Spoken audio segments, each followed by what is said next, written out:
Killigan enters the house, tired from work, with anger in his voice. Kids, come downstairs right now.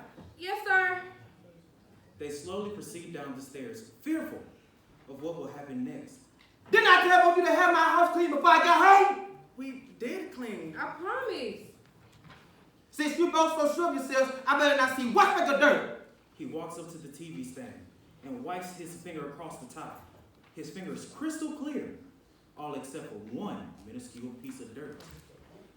What is this? I told both of you to clean my house. He storms over to Ahmad and Malia. He pushes Malia to the ground, causing her to bump her head, and punches Ahmad with brute force.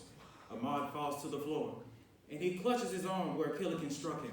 We're sorry. We thought we cleaned it the way you wanted it. You worthless piece of shit. If you disobey me again, you won't see the light of day till you're dead. Ahmad and Malia run upstairs to their room and close the door behind them and lock it.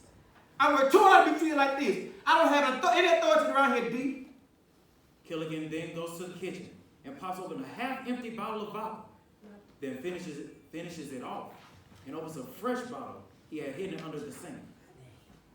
Upstairs in their room with no beds, no windows, or even covers, Malia checks on Ahmad. Are you okay, Ahmad? With tears running down his face and a quiver in his voice. No, I'm scared he's gonna hurt us again. I didn't mean to make him so upset. With reassurance. It's not your fault, but it'll all be over soon, I promise. Ahmad looks at her in confusion, but shrugs off the comment. The night comes and Killigan has drunk himself to sleep on the living room floor. Malia tiptoes down the stairs to check and see if he's awake. When she realizes he isn't, she goes back upstairs and wakes up Ahmad. He says sleepingly while rubbing his eyes. Malia, where are we going? With a stern tone. We're leaving and we're never coming back. Malia and Ahmad slowly went down the stairs and headed straight for the front door. But before they could reach it, Killigan, with an empty bottle of vodka in his left hand, grabbed them both and started pulling them back into the living room. He then threw them into the glass coffee table, which shattered. With fear in their voices, Hide, Ahmad! Ahmad quickly got to his feet and was making his way upstairs when Killigan threw the bottle of vodka at him and almost hit him in the head.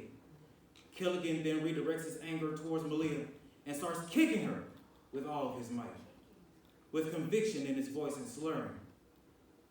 You think you can leave me like my mom did? After she left, there was no one but my stepdad, and he took his pain out on me every chance that he got. But I appreciate all those bruised ribs, black eyes, and broke arms. But now I know when not to beat you, so no one will ever know what's going on, He says with a wicked grin.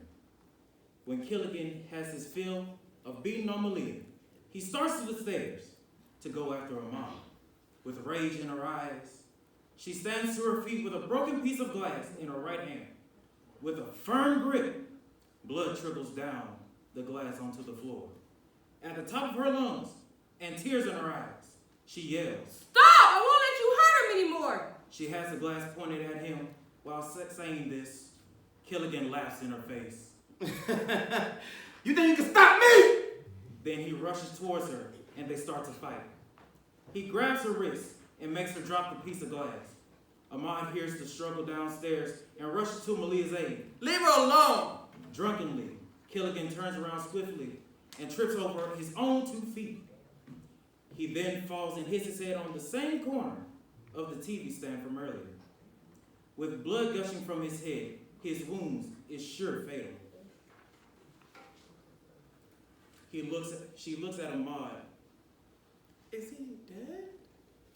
Malia and Ahmad look back at his motionless body with a sense of relief. As Malia approaches his lifeless body, she trembles with fear.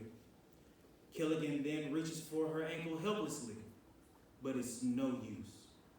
You can tell by the puddle of blood staining the carpet. Not yet. Malia and Ahmad look at each other and hold hands.